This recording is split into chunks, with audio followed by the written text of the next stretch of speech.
Awesome. Good evening, everyone. Welcome. You have arrived at the 34th District Democrats pre-meeting program. In a moment, our Vice Chair, Rachel Glass, will kick off the program, and I'll call the official meeting to order at approximately 7:05. Without further delay, Rachel, will you make an introduction?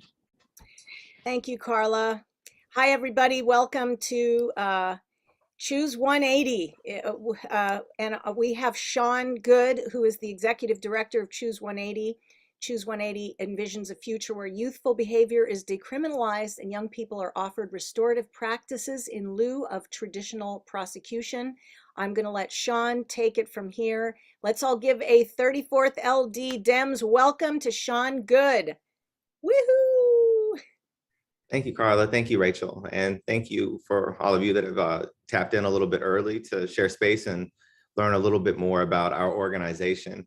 I'm going to talk about the beginning of our work, how my journey intersects with that, and the work that we're up to today, and then create the space for some question and answers as folks may have things that pop up. But it's a particular joy to be with this group. Our office is in Burien. I grew up in South King County. I lived in 12 different places in 12 years of school. So if it's a South King County city, undoubtedly I lived in Burien, lived in Des Moines, lived in Tukwila, lived all over the place. And so I'm grateful for your commitment to the community that I love and care deeply for, and continue to be honored that I had the privilege to serve. Our work began in 2011 in partnership with the King County Prosecuting Attorney's Office. Back then, Dan Satterberg, the now outgoing prosecutor-elect, reached out to a community leader, Doug Wheeler, and shared that he was failing Black and brown children in our community, and wanted to know what he could do to do a better job to honor them. And the two of them got together, and at that time co-created what was called the 180 program. And in its infancy, it was what's called a pre-filing diversion program, which essentially means this. When young people live in neighborhoods that are overly policed, their behavior is criminalized. When their behavior is criminalized, historically, they get referred to the prosecutor and the prosecutor to the courts. But because of our relationship with the prosecuting attorney's office, young people would get access to community instead of a courtroom, and benefit from grace instead of being limited by guilt. Now, between 2011 and 2017, we supported 12 to 17-year-olds in that process. And when I took over stewardship of the cause in January 2017, we soon began to serve 18 to 24-year-olds as well. And from the infancy of our cause to the moment of right now, over 90% of the youth and young adults we engage in that practice don't return to the criminal legal system within 12 months of participating in our program. And we believe that the work is impactful for a variety of reasons, but first and foremost, it's because we believe that young people are possibilities to be developed and not problems to be solved. And so we orient our practice in a way that allows us to look for the assets that a young person carries instead of focusing on the deficits, and build them up in the direction that they desire instead of dictating a future for them that may not align with their goals, dreams, or aspirations. And the fact that our programming has a through line where, again, grace is a significant factor. We believe that grace liberates a young person to become who they were purposed to be, whereas guilt limits them to the moment of poor decision making. And grace is also a significant part of our cause for another reason. We believe that grace selectively applied is favoritism, which means the same grace that we extend to families and to young people, we extend to our prosecuting partners, our school partners, law enforcement partners, because we understand that in this journey towards justice, inevitably we'll get it wrong, but we can get it right together. And as all of you know, there is no greater power than the collective us. And when we mobilize with a collective voice and collective action, there's absolutely nothing we can't change in our community. Now, my journey began in this work early. I was 6 the first time I engaged the criminal legal system. And that was when I visited my brother, who at the age of 13 was locked up until he was a 21-year-old man. Now, I remember this day as if it was yesterday, clear as it can be. My sister took me to visit my brother. It was this place called Maple Lane that used to exist, that's now a closed down facility. And we went into the facility, walked up to the guard desk, and the guard was excited to see me because on the wall behind me was an article, and the article was written about my brother. And it wasn't written about what he did to end up in this place, but it was written about what he had done since he had been inside. And he had gone to a school and inspired a group of students, and they wrote a piece about him. And it wasn't lost on me then, and it's still not lost on me today, that my brother was full of possibilities. But because of one poor decision he made, when as a 13-year-old boy, he was stripped of the opportunity to fully live into what he could be. And as a result, was limited by what had happened. And our organization exists for that very reason, because we understand that young people at these critical moments may not have all the resources necessary to make great decisions, but given the support and community behind them, there's nothing they can't accomplish. And I get to be a testimony of what that actually looks like. When I grew up in a complicated home, I had two parents that suffered from mental health issues. My father was a Vietnam War vet who came back with a heavy drug addiction and developed schizophrenia. My mother suffered from dissociative identity disorder, as she was a survivor of abuse. And we have this thing in social services called ACEs, which is adverse childhood experiences. And I tease regularly for folks who are familiar with it that that's the only test I ever scored a perfect 10 on. So for all intents and purposes, I should not be here sharing space with you. I should be locked up in one of those facilities where people are wasting away, not getting the rehabilitative support they need to truly heal and re-enter community without causing harm. But I am here because at a critical moment in my life, my brother was released and he popped up and became a part of my life and engaged me when other people saw me as a problem. And there's something transformative about this magical moment, because my brother understood what I was going through because he had lived it. And because he had that lived experience, he wasn't apt to make me wrong, but he could help me see where the right direction was to go. And because he saw me as possible, I began to see myself as possible. And I've been able to live a life where I create possibilities for others. Now, before I came to the work of Choose 180, I served in a variety of different contexts throughout our community. I think my first organizing work began about 20 years ago in South King County. But since then, I served at the Y for a long period of time. And the Choose 180 was looking for their first executive director in the fall of 2016. And I was asked to apply. I didn't. I said I would. They followed up and said, "You said you would." I said, "Fine, I'll go ahead and do the thing." And I would have never imagined that it would be a little over 5-year journey at this point of so much magic and so much transformation through choice. We began with that simple diversion program that I mentioned earlier, and we've expanded since. So many of our young people, when we began working with them as an alternative to courts, had talked about being previously suspended or expelled.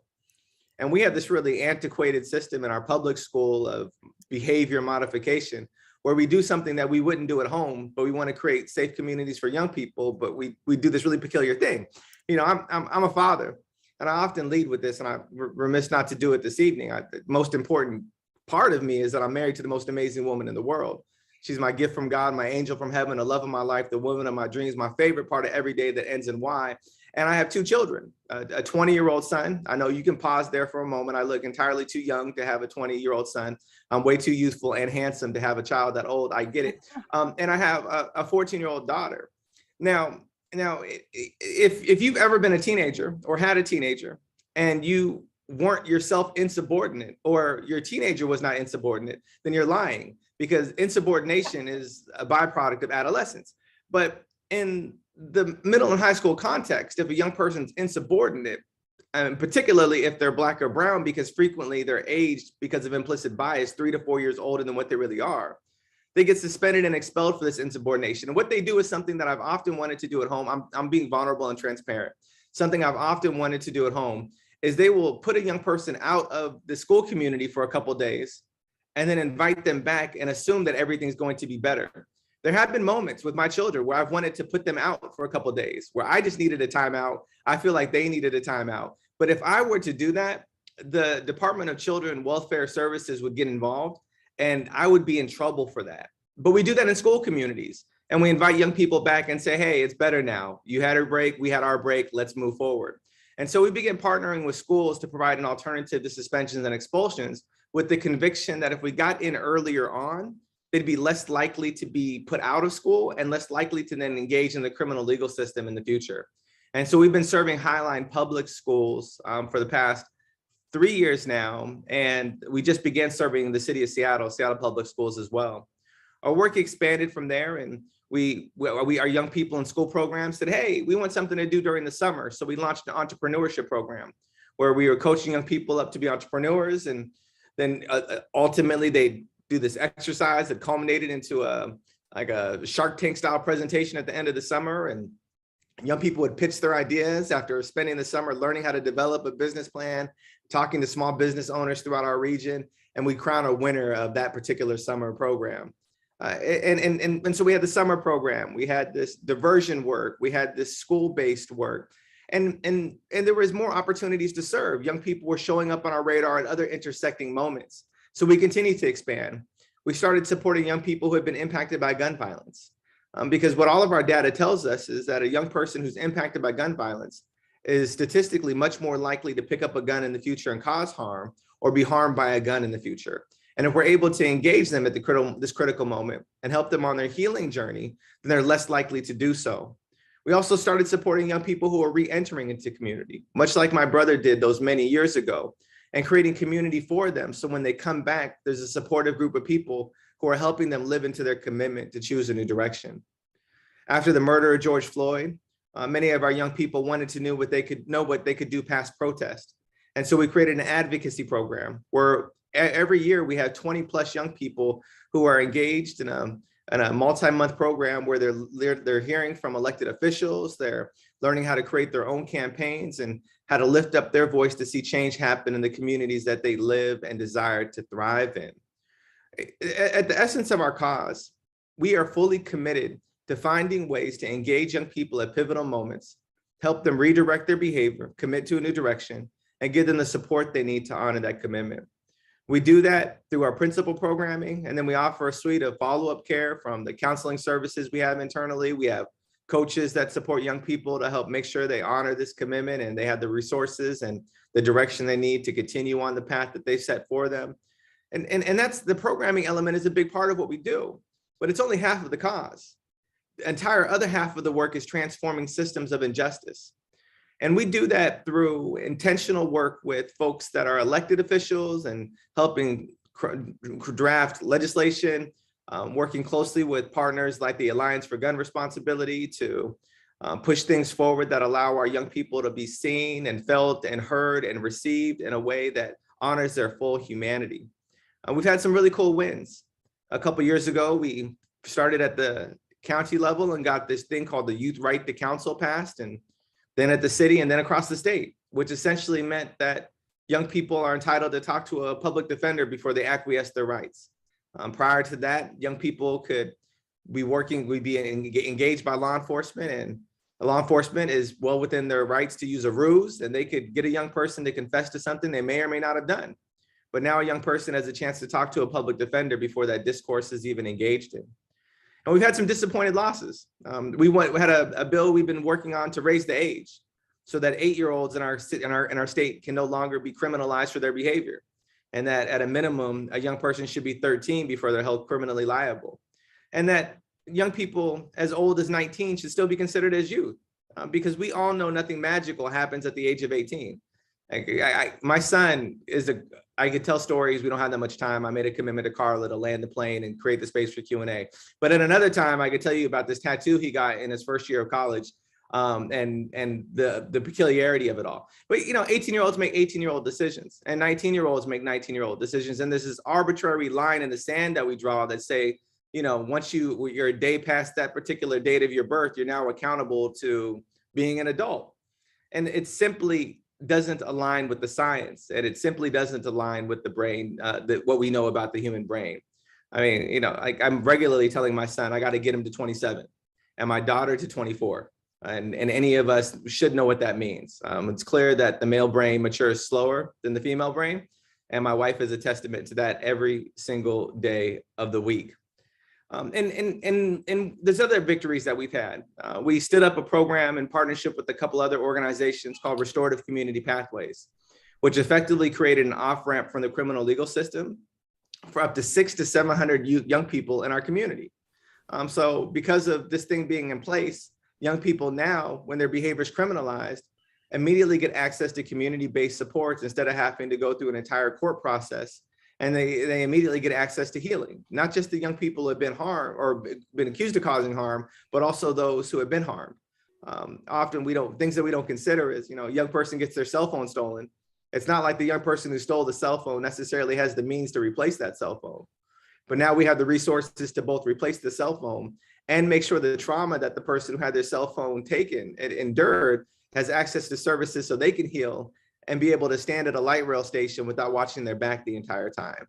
This is a new way of doing justice. It's a new way to journey, and it's an evolution beyond an antiquated past that we have to intentionally move beyond. We've been, the criminal legal system as it exists today was an evolution. There was a time in our country where when people stole something, we would hang them. We would bury people alive. We would burn them at the stake. So putting people in cages was an evolution from causing harm in a really horrific manner. And it's imperative that as we continue to journey towards justice, that we do so in a way that evolves from this process and this practice that's clearly demonstrated that it does not create space for healing, and it only creates more harm. I'm regularly confronted by some of the realities in our community, in our region, in South King County, and also in the city of Seattle, where we think about the rise in folks who are living unhoused. We think about our neighbors who are suffering from mental health conditions and battling a diversity of addictions. With the revolving door that's Seattle Municipal Court and our regional courts, where it seems like all we can do is arrest people, lock them up, release them, and arrest them, lock them up, release them, and there is no end to this madness. I'm fully persuaded that we cannot escape this trap that we're in unless we envision a new pathway that allows healing to occur and harm reduction to manifest, because hurt people will always hurt people. I'll also share that externally, the work we do is important, but what's just as important is the work we're doing internally to model what we believe is necessary. Several months ago, our organization made a commitment to a living wage, where we're resourcing all of our staff members at a minimum $70,000 a year. This decision was made not because I'm some sort of benevolent leader, but because the staff members on the ground level continue to advocate, continue to use their collective voice, and continue to impress upon me that I had a huge blind spot where I wasn't seeing how this inequity was harming our community. This is important because we talk about transforming systems of injustice, but that also means that as an organization, when we recognize that we're perpetuating an injustice, we have to fix that wrong as well. And so by lifting up our team members to a $70K minimum wage, we begin to combat what we believe is a new front on this journey towards justice for our organization around economic injustice. And economic injustice in our region is one of the greatest plagues that are causing the type of harm that we're seeing showing up in our communities today. It's no mystery that so many of our neighbors were living one check away prior to the pandemic. And when that check went away, so many of our neighbors who were living housed were now living on the sidewalks outside of our houses. Because of this, we have to begin to consider how we resource labor and how we support folks and honor their humanity if we're ever going to see our way through this. There's consistent through lines when we think about the people who are often criminalized in our region. Some of the things that come to mind is in 2019, 90% of the folks who engaged Seattle Municipal Court qualified for a public defender. I mean, that in itself tells a story about inequities and who is often being criminalized. When folks have the ability to meet their basic needs, folks have access to quality healthcare, folks have access to housing, living wage jobs that are proximate to where they live, childcare. When folks have access to all of these things, they're less likely to get engaged in the type of problematic behaviors that often get criminalized and lead to this cycle where we're exhausted of. And so as an organization, we not only believe that programming is important, we believe that system change is paramount. And we believe that system change not only happens on the side of the electeds, but system change happens on those that put those folks in office. And it happens because we stand with a shared conviction that there is a better way and that all of our humanity matters, and that each and every one of the voices in our region needs to be lifted up. And when it comes to matters of justice, those who have been farthest away from what is just should have the loudest voice in the room to determine what justice truly looks like. Carl, I'm checking my watch just to make sure I'm timing well. I'm gonna close my portion with a story, and then I'll open it up for Q&A, and I already see some things populating in there. There was a period of time after the murder of George Floyd where I reached just a peak frustration.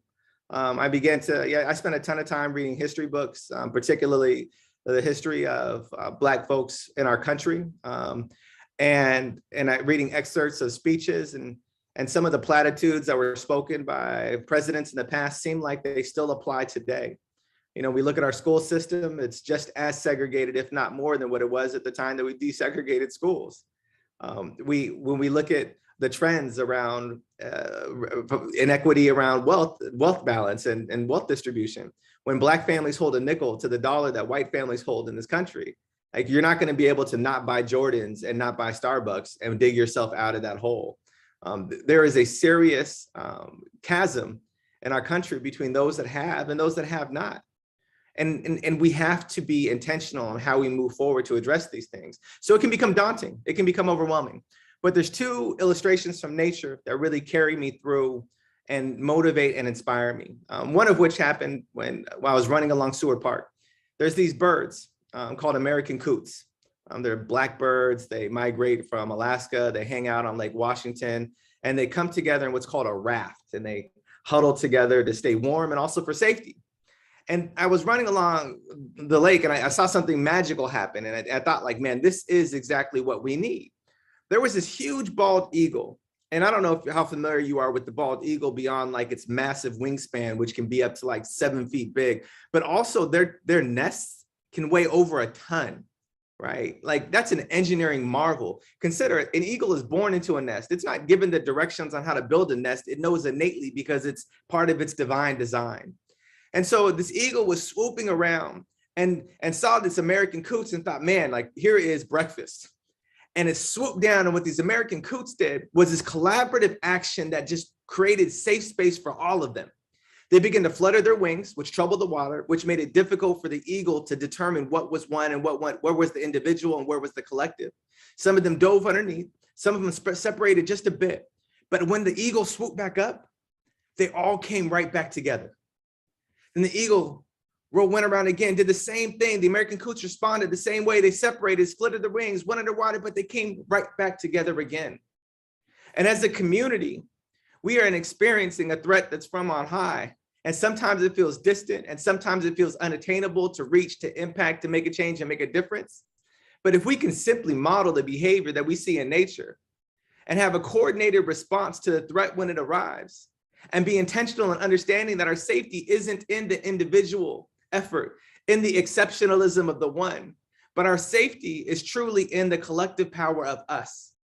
And when we come together in a collective response, we keep each other safe. We protect each other, not some external force. It is us, and it always has been. The question that I pose is, what is it going to require for us to stand in unity around what that collective action is, and begin to honor the shared humanity of all of the species within us? And in earnest, absent of all of the bias and racism and racist ideas that proliferate throughout our region and throughout our country, we in earnest are one species. And we can respond as such if we're willing to lay down the bias that keeps us separate and the narratives that keep us apart, and surrender those things for the benefit of the collective us. I'll close with that and say again, I'm honored. Y'all are family to me. You are my region. You are the place where I play, I live, I grow up, and I serve. And I'm honored to be able to share space and some stories with all of you on this evening. Thank you. Thank you, Sean. We do have some questions, so I want to get right to those. The first question is, what are the differences between Choose 180 and community passageways? Is your funding different from theirs? Yeah, absolutely. The main difference is I'm much more appealing to listen to than Dominique Davis. I'm kidding. No, Dom is a brother to me, and he was actually a part of the 180 program in its infancy. Him and another leader, Terrell Dorsey, were helping lead the effort before I took over stewardship of it in January 2017. Our work exists on a continuum where there's alignment, but it's also very different. And so in practice, the young people that DOM support and community passageway supports are those that have had deeper involvement in the criminal legal system and have caused the kind of harm that requires a type of intervention that's has a different type of intentionality behind it. You know, you kind of consider it like public health, right? You go to the doctor, you go to the emergency room, you get triaged. Depending on what you have going on, they may send you to a specialist, right? They may tell you to go back and see your primary care. And so, you know, in the public health continuum, the work that Community Passageways does kind of serves like the oncologist, where there's this disease of violence that's been brewing. And in some of the lives of this young people, it's kind of late stage, like this disease of violence and metastasize in a way that they're working through, and they really need immediate and urgent care. And so that kind of captures the work of Community Passageways in some respect. And our funding is dynamically different. Like all of this work is super patchwork, right? And for our organization, I can't speak to how they're resourced. I can speak to us. About 65% of our dollars come from state government contracts, grants, things like that. And the other 35% is made up of people just like you, folks who, you know, believe that transformation is possible, that believe that young people are possibilities and not problems, and that grace is better than guilt, and choose to invest as, you know, monthly or whatever really aligns with your heart, or lean in with your time or your talent. That's really how work like ours has moved forward. Yeah, thank you for that question. I hope that answered it for you. The next question, which actually fits right into where we are for the funding idea, what can we do as community members to support your organization? Yeah, I love that question. Let me first share with you, our philosophy is a little bit different when it comes to engaging people in general. Like, you know, a lot of nonprofits have like these huge events and talk about like donors, and we kind of scrub those words. We don't even talk about donors in our organization because we feel like the minute we start talking about donors, we decenter the humanity of the people, and we don't invite their whole self to the cause, but just their wallets. And that's deeply problematic because candidly, like I need folks to be attached to this work, not just because they're financially inspired by it, but because they really want to be on an evolutionary path themselves. You know, if someone is racist or has racist ideas and they invest in our work and they're not actually changed by being connected to our cause, then I don't think that it's worthwhile. We're talking about transformation, not just for the young people, not just the system, but everybody that's a part of our community. And so I encourage you to connect to our community, whether that means you go onto our website, you fill out a volunteer form, whether we do these things where we host happy hours virtually or in person, where I come and share and talk about the work to grow our community so more people are champions for change and are elevating young people as possibilities and not problems. You know, folks that have unique talents and want to bring that to surface for causes like ours are also truly transformative. You know, there's a few ways, right? But I regularly will say time, treasure, or talent, whatever's personally meaningful to you, we appreciate it all. Because at the end of the day, the more people that are connected to this body of work, the farther we will go. And we have to go together because we can't get there alone. Thanks, Sean. We got some more questions here. As far as your partnerships or relationships with other organizations, specifically Southwest Youth and Family Services, our audience members asking about, what kind of relationships in the community with other organizations do you have? Well, you know, when you got folks like Steve that have been around for 50, 11 years, you can't trust them over Southwest Youth and Family Services. No, I mean, like, you know, those are like, Steve's a legacy guy, and we work in partnership with many others. We position ourselves and historically been kind of like an emergency room where we triage, help young people get well enough, and then we connect them to other supports in the community that are proximate to where they live and desire to thrive at. You know, we can't do this alone. It requires a safety net. This is a lesson that I learned with really great difficulty. When I was doing gang and group intervention work and partnering with many of the police chiefs and mayors in South King County, we'd work with young people one-on-one. And when we were connected to the young people, they'd have great gains. But when that young person would need to transition off a caseload, which is what, you know, we call them in the social service space, they start falling off because they didn't have their person anymore. And what became clear to me then, and it's absolutely clear to me now, is young people need more than a person. They need people. They need a community around them to continue to remind them of who they are and hold them accountable to the brilliance that lies within. And so it's imperative that we're leveraging our community at large, because twofold. Number one, none of us need to become a huge monolith that does all the things, because if you do all the things, you can't do any of the things with greatness. And twofold, we are much better. Again, I'm going to continue to say it. There is no greater power than the collective us in the lives of young people when it comes to moving forward change systemically. The more people that are connected, the better the safety net and the more long lasting the change can be. How many youth do you currently serve, Sean? 1 million. No, we this year, if we're able to do things as we planned, we'll likely serve 700 youth and young adults this year. And is that an annual kind of I mean, it's fluctuated. I mean, like, I think it's important to note that in 2017, January, we were one full-time staff organization, and we supported a couple hundred young people a year. We've grown considerably since then. And the pandemic years, the numbers were weird, right? Because like it did. So the pandemic years, the numbers dropped, but then the service was different. We started supporting families by paying rent and utility bills and helping cover other costs so we just different services. So last year, I think we served close to around 400 youth and young adults. The year before, I think it was closer to 500. If you fact check me on those numbers right now, I'm going to come back and it might look bad. I'm not sure. I'm kind of like ballparking it. But this year, because we're back to doing things in a typical fashion, we're looking at serving 700 youth and young adults. Yeah. There's another comment, but I would love to sort of create a question out of that. Do you work directly with law enforcement or the legal system to somehow connect your mission with the work you're doing to somehow work with the legal system or the law enforcement system? Well, as Judge Gregory knows, I want nothing to do with the folks that work in the legal system at all. I stay as far away as possible. No, I kid. Here's the thing. My experience has been this. We need to dismantle the thing that's caused harm. There's people whose livelihoods and passion has been enveloped by this thing that unfortunately causes harm. If I tell you that I'm going to tear down your house, you're going to fight me tooth and nail because you are used to living in that house and I'm taking away the thing that's kept you safe and protected. But if I invite you to use the resources that is your house to help build something different and we can build it together, there's likely a greater appetite for that. It's a slower process. I mean, it seems a lot faster to take a wrecking ball and just knock the thing over and start all over again.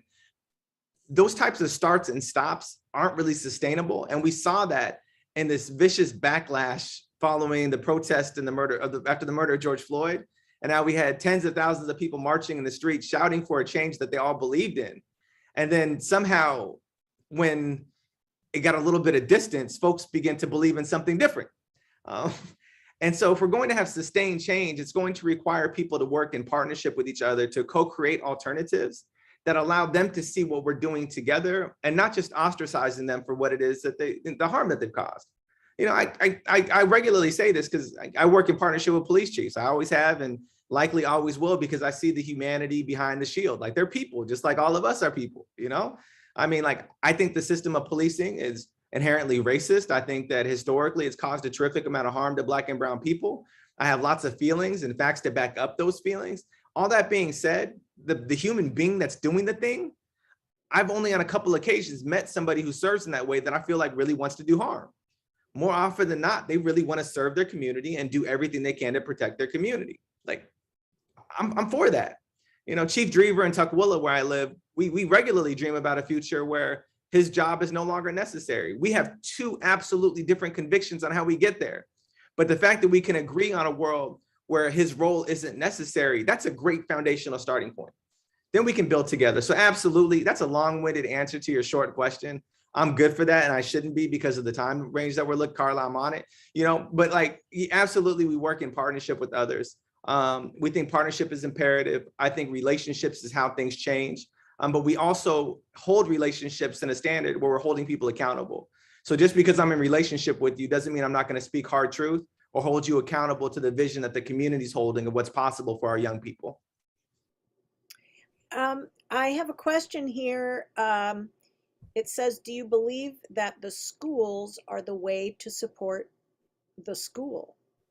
And Soleil, feel free to jump in here to clarify that if that if Sean, if you aren't sure how to answer. Let me clarify really quickly. Yeah, So go my for it. yeah, so my question is to you, do you believe that the schools are the way to support the students, yes or no? I think they're a way, right? Like young people go spend a lot of time at schools. With the way that we have it structured, and that if the environment's safe and it's supportive and it's welcoming and it's inviting, it can be a transformative space for young people. If it isn't, if the education that the young person's receiving isn't done in a way that honors the way that their humanity is showing up, then it can be harmful and traumatizing, and it can ostracize them from that process altogether and push them out. You know, I think about my son, Samuel, who when he was in the second grade was told by a second grade teacher that him and the other brown kid in class, that if they didn't change their behavior, they were going to end up in jail one day in second grade. Mrs. Johnson, Tacoma Public Schools. I'll just continue to talk about her that way. That way, you know, it is what it is. And like, that's not okay. That's not all right. That could have been an experience that put my son on a path absent of my involvement that could have caused great harm. So I think schools are a place where our young people spend a ton of time, and they should be a safe space for them to develop and grow to their fullest potential. Unfortunately, we've done some things that make it really difficult. We underpay teachers in many respects, and we overwhelm administrators, and we have a curriculum design that doesn't really include the learning habits of all young people. And we also do this thing where we have summer breaks, which I think is harmful for many of the communities that I support and serve, because of the learning loss that happens over that period of time. I mean, we're no longer an agrarian culture where we need to have the young people farming in the summer. We probably should have them still engaging in their education. Okay, so I'm sorry, I need to jump in on this. I'm a case manager and I work with students with disabilities. The reality is right now, from what I'm seeing out on the ground, is pretty horrible. Yeah. And it's disheartening. I'm asking about for Choose 180. I know that you said you live in Tukwila, right? Tukwila is one of the most diverse school districts in the state of Washington. Yeah. With everything that is going on right now, and the fact that per student, it's over $30,000, especially for kids that have special needs, right? We understand that. And because they have disabilities, there's a higher price tag for their failure.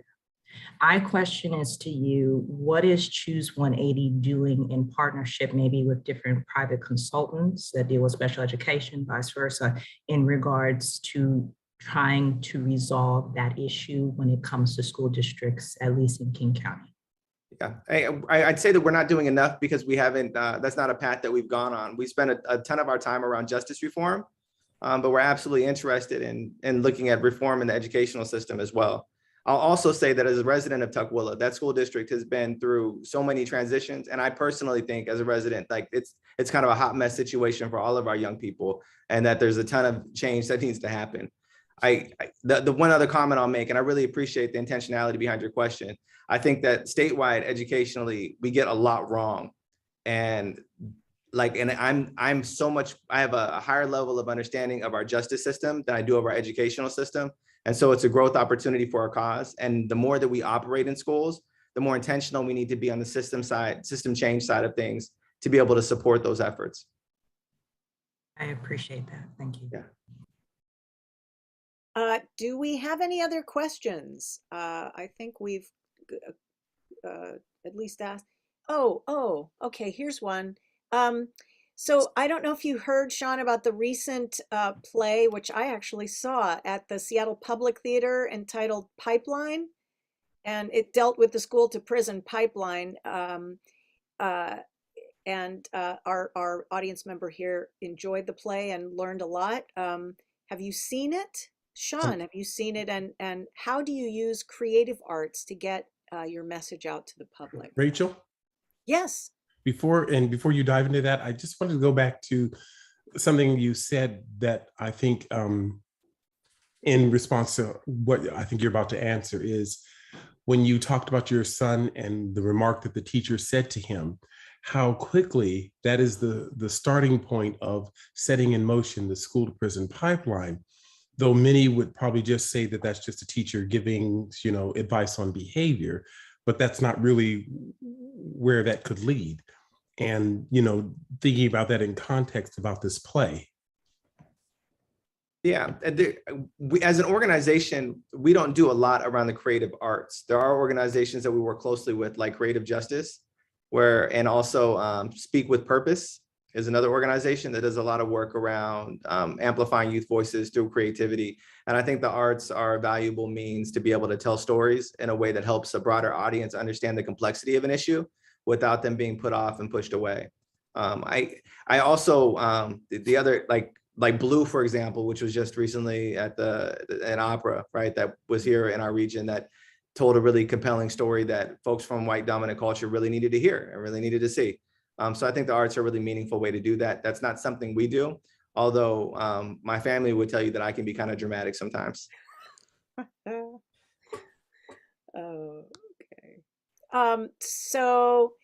If we don't have any other questions, what I would like to ask Sean is if you could put your contact info in the chat. I got all the information from you, which we are going to put on our website, but I mean, just for tonight, if you can put your information there so that anybody who would like to contact you or knows somebody who needs to contact you or something like that, to please contact you, and know everybody that Sean's information and information about Choose 180 is going to be on our programs hub page on our website. So please feel free. And this program will be recorded. If you came in late, this program will be recorded. You can go to our YouTube channel and check that out. Any other questions or last thoughts for Sean? Sean, thank you so much. This just has been fabulous. And ever since I met you last year at the Washington Alliance for Gun Responsibility annual luncheon, I was just really enthralled with your work that you're doing. So thanks again for being here so much. And we will be in touch because we would like to, as a community organization, find ways that we could be involved, maybe some kind of a service project or something that would be connecting our members with your members and your staff and your participating youth. So thank you again so much. Oh, thank you, Rachel, and thank you, Carla. And again, like particularly if there's opportunities for us to begin to advocate for things that are beyond where we've been at a justice reform, I'm here for it. And I really appreciate the insight and input around that. Carla, look at that. It's 8:59 in New Orleans right now, which I'm pretty sure means it's 6:59 there. We did it. We landed the thing. Yes. And we're good. Thank you Thank you, so everybody. much. Thank you. Sean, you're awesome. You have a similar style in some ways. I love how you just you're just yourself, and you are impassioned, and we would love, like Rachel said, we would love to figure out a way to do a service project or something that could work, to help the work that you're doing, because all of us want, to see continued success from your organization. So awesome stuff. Thank you. And as Rachel said, we're going to stop the video recording, and we'll have this posted up on our website later on this week. And I think Sarah will put the YouTube channel in the chat for me as well.